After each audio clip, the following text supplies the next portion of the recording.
Scotland's famed for its untouched sandy beaches, but Cornwall's got its fair share of them too. And to be honest, you'd rather be down here than up in Scotland.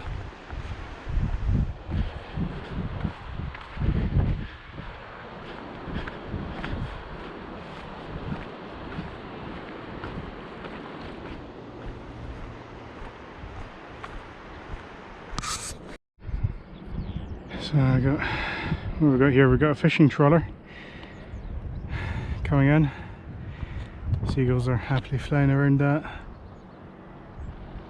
And I think there's a jet ski and a wee rib making their way to that pleasure craft down there. Not the yacht, the one below it.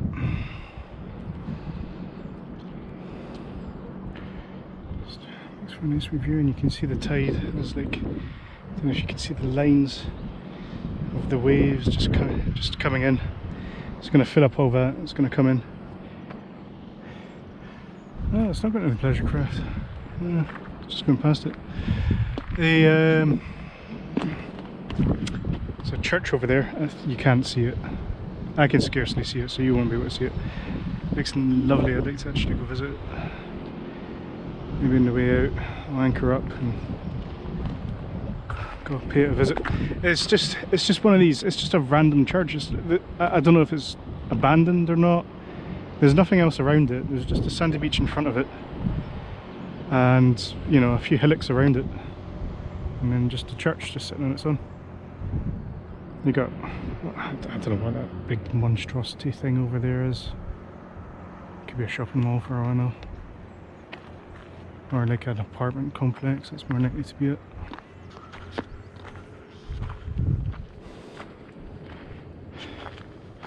Come on down to Valley View with your luxurious. I can't stomach them.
We go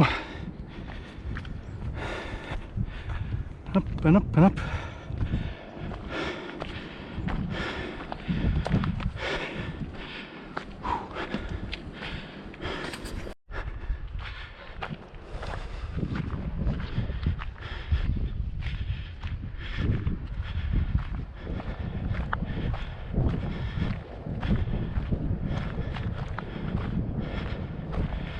Well, that's my kicks for today.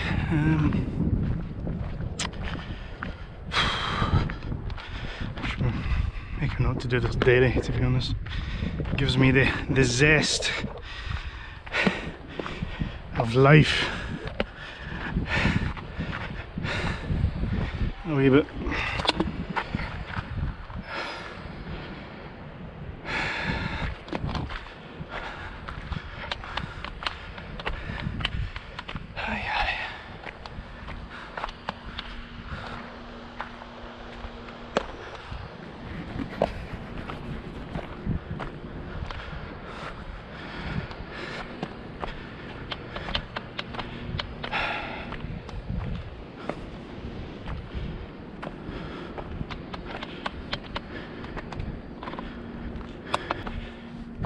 Padstow lookout, preserving life at sea along the coastline. This is a new lookout.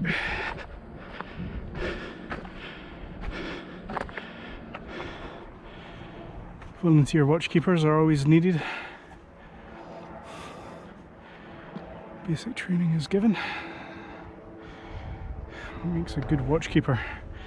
Watchkeepers come from all walks of life and offer a wide variety of transferable skills, and experience and full training ensures that all volunteers reach the high standard expected by both NCI and the MCA.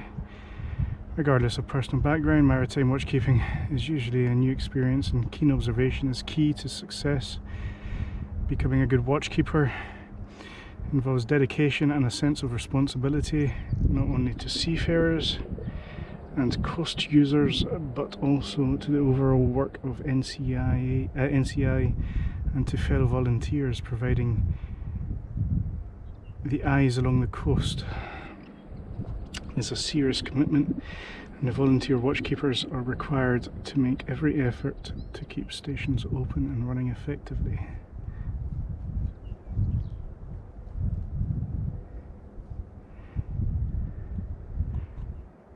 You know, they say it's for like S&R, keeping a lookout for keeping a lookout for your coastal boats. I know why it's there. It's for the same reason that thing was built.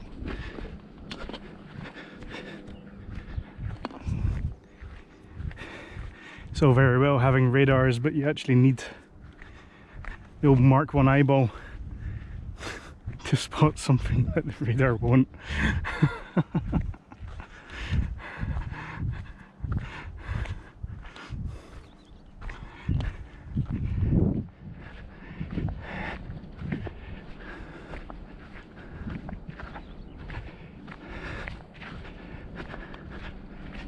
And I'm sure in peacetime it's for offering assistance to pleasure craft and merchant shipping.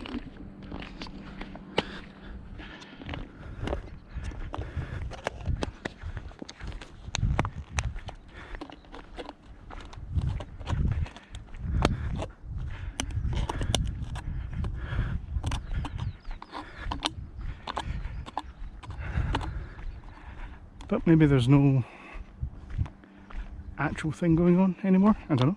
Maybe it's all a fix, it's all hooks. Because if all nations are apparently UN members, then jobs are good, isn't it? It's like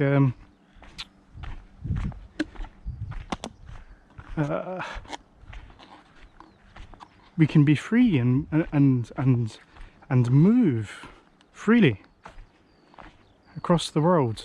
We're at peace. That's not the way North Korea works. You have your inhabitants situated in various districts. You need a pass to get from one county to the next. Maybe the UN is just North Korea on a larger scale. You need your passport or your visa to go from one place to another.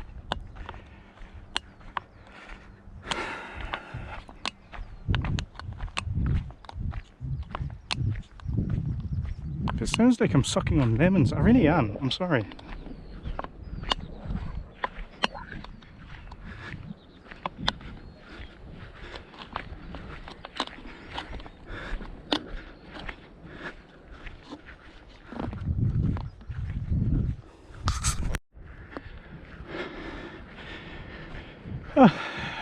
So this would have been an old tower, lookout tower, maybe with a beacon on top.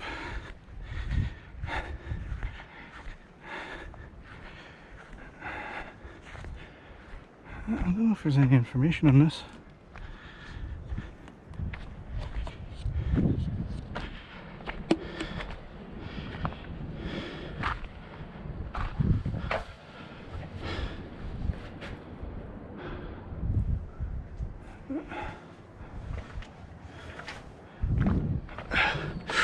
When would this have been built? I saw this, this was the first thing I saw when I was coming in. Well, first thing I saw was that lighthouse over there, I came in over here and I almost hit that island because the tide was moving quite briskly up the Bristol Channel, and I'm not joking, the waves were smashing off the rocks there. The rocks are submerged now, but there's rocks there, and like I could see the whitewash and the waves and stuff like that, and they were about a mile high, and I was looking at them thinking, I need to drive south as fast as I can. When you see something like that, it's like you don't half-arse it, you just full throttle south, because the water's moving faster than you think. I'll show you a map of it actually. The water's moving faster than you think, and if you're not on top of it, you'll end up on the rocks. It's better, like, you know, give islands and rocks and all the rest of it, yeah, a wide berth, because it's not just the rocks that you see. It's you know, the shallowing of the water on the run up to the island, and there'll be a series of rocks and stuff that you just don't see, you know. Another reason to just give any island that you see, especially if it's like a rocky outcropping and over the rest of it, just give it like a really wide berth, in bad weather specifically, you know. Yeah, that's my pro tip if you're ever boating about or sailing. It's better safe than sorry. Well, I'm just going to show you the route. So remember when I was saying there was a rock that I was trying desperately, well, you know, I drove south to avoid. Well, it was this one here. Now I know it doesn't look like all that dramatic on the map. You know, the seas were dramatic. It wasn't actually all that dramatic, but the truth of the matter is, it looks like I was, you know, the course looks, I don't know, it says 2nd of October there, but the course looks, you know, like I turned to avoid the obstacle. You know, it was just you know, I just turned slightly right and I went to avoid it. But the truth is, I was pointing, you know, at 180. I was heading straight south. So what you see is like a line, a smooth line that indicates a course direction. But I mean, the boat's nose was pointing directly south, you know. So if you factor that into the equation, that kind of shows you how the tide was moving the boat along. Yeah. Just I said I would show you, so I've showed you.